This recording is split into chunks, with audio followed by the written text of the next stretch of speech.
Whoa, NASCAR. Whoa, NASCAR. Today we move on to our next championship case, and that's going to be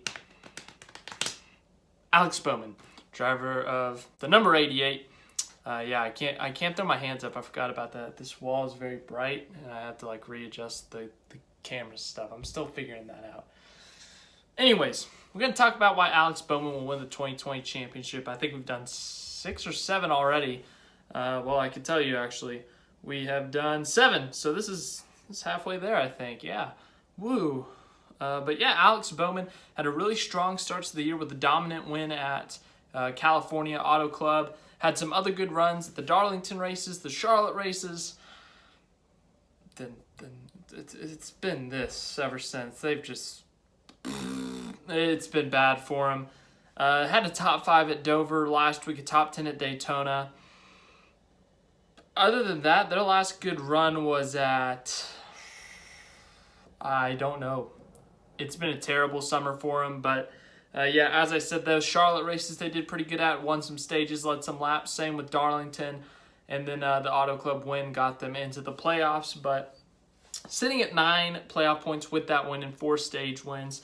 As I said, when just looking at their year, they had such a strong start. They were looking like they were going to be a championship dark horse, not exactly a favorite, but a dark horse. Then they fell off a cliff. But anyways, Alex Bowman, you look at, as I said, a win this year, but you look at the playoff schedule for him. We start off at Darlington, and at Darlington in the spring or the summer, whatever you want to call it, back in May, he did pretty good there. He got a runner-up in the first race. The second race, if I remember correctly, I think he got a top 10. Can't exactly remember, but he had some good runs there, some fast cars. If they bring those same cars back, some fast cars, I think he'll do fine there. Richmond, Hendrick's been really good with the 750 package. You look at the road course at Daytona.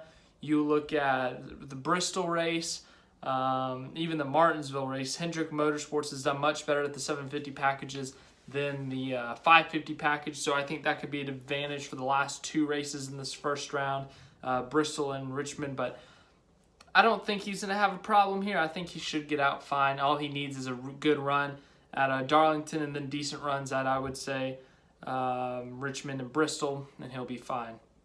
Then we go to the second round. Second round, once again, it's this wild card round with the Roval and Talladega and Las Vegas. You look at Las Vegas, he's had a couple good runs there in the past. He's had some top 10s. I think he did top 5 there last fall. So he has had some good runs at Las Vegas.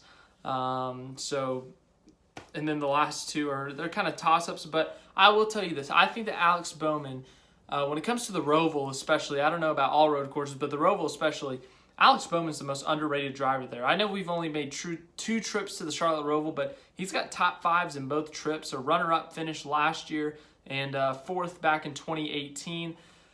He does pretty, I don't know why, but he does pretty good at the Roval. So I'd say that I expect a good run for him, and especially, as I said, with Hendrick being really good at that 750 package, I expect him to do very well there. If he can stay out of any wrecks or chaos, which means he just needs a good run at Las Vegas and needs to somewhat survive Talladega, but I think he can get out of the second round. I think the points battle is definitely going to be difficult. He only has 9 playoff points. As I said, for everyone else that's not Kevin Harvick or Denny Hamlin, you're going to have to add playoff points to your name if you want any type of shot of advancing to the round of 8 or to the round of 4, so Bowman needs wins, stage wins. He needs to add on to these playoff points if he wants to have a chance at pointing his way into the Final 4. So let's say he does make it through the round of 12 into the round of 8. So here's where it gets difficult for Bowman.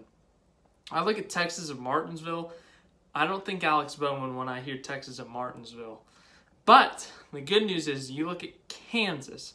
Kansas has been a good track for him in the past. He almost got his first career win there last year.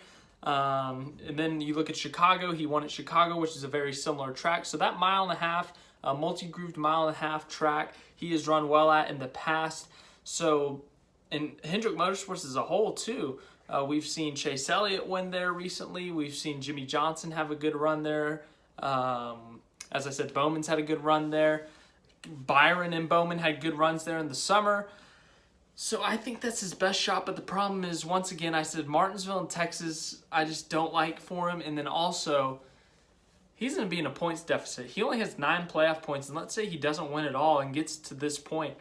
He's going to be in a major deficit. If the points were to start right now, he would be 14 points out, I think, 13 points out.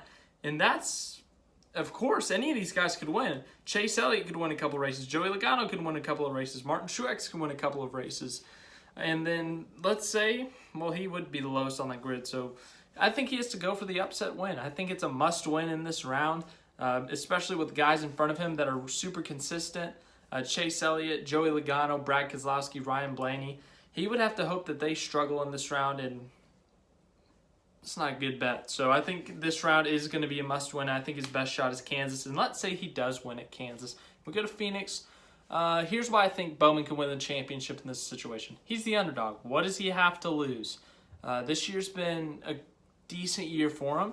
If they lose the championship in this situation when they've had a bad second half of the year, bad summer, they got nothing to lose. I don't see why you don't take a risk with a late race caution, not pitting or something. I don't see why you don't make a huge curveball on like your setup or something, why you try something different. But another thing you got to look at is his past. You remember that race that he set for Dale Jr. in back in 2016 at Phoenix? He started on the pole, I believe, and led almost 200 laps. That's pretty good. It's also his home track. And as I said earlier, Hendrick's been really good with the 750 packages. And let's say he's the only Hendrick Motorsports car to make it. All those teams are going to be invested in that 88 car. And if they can get themselves a really good car like they've had at some of these 750 packages, and they have a good car to compete with, it doesn't take a lot. It takes Harvick and Hamlin to screw up in turn 4 on the last lap. But for real, though, if they can get to that point, I say you take a big risk. It's for the championship, and if you don't win it, you went down swinging. So, as I said, in conclusion, as I always do, he should be fine in the first round. Second round is that wild card round, but I do like the Charlotte Roval for him. He's been really good there in the past. And then for the third round, I really do think it's a must-win just because of his point situation, and also I don't like Texas and Martinsville for him, but I do like Kansas for him. I think Kansas is their best shot at winning, so I think they got to go into Kansas with the mindset of win, win, win. And if they do, they go to Phoenix. You got to try something different. I'm not saying completely 180 the car, but you're going to be competing against the best in the sport, Harvick, Hamlin, Logano, maybe your teammate Elliott. So you're going to have to really put some more resources in there. You're going to have to try something different in order to win that championship. But Bowman has had a couple good runs at Phoenix in the past, so you never know. But yeah, that's today's championship case. I got another one tomorrow, I guess. What's tomorrow? Thursday? So yeah, tomorrow will be, let's give you a sneak preview of tomorrow. Tomorrow will be William Byron, the third Hendrick car in the playoffs. And then I have another video for you guys. I think I'm going to release it on Saturday or Friday. Haven't decided, and then we'll do more championship cases, race preview. But yeah, thanks for the support on the playoff preview video. I've never had a playoff preview video do that well before, so thank you. I hope it's not terrible. I hope it doesn't go complete 180 and like Chase Elliott gets eliminated in the first round. Austin Dillon makes it to the championship 4. That would make me look very dumb. But yeah, hopefully you guys enjoyed that. It seems like you have. But thanks for watching this one. Continue to keep on leaving likes, subscribing, sharing, and all that. But once again, thank you.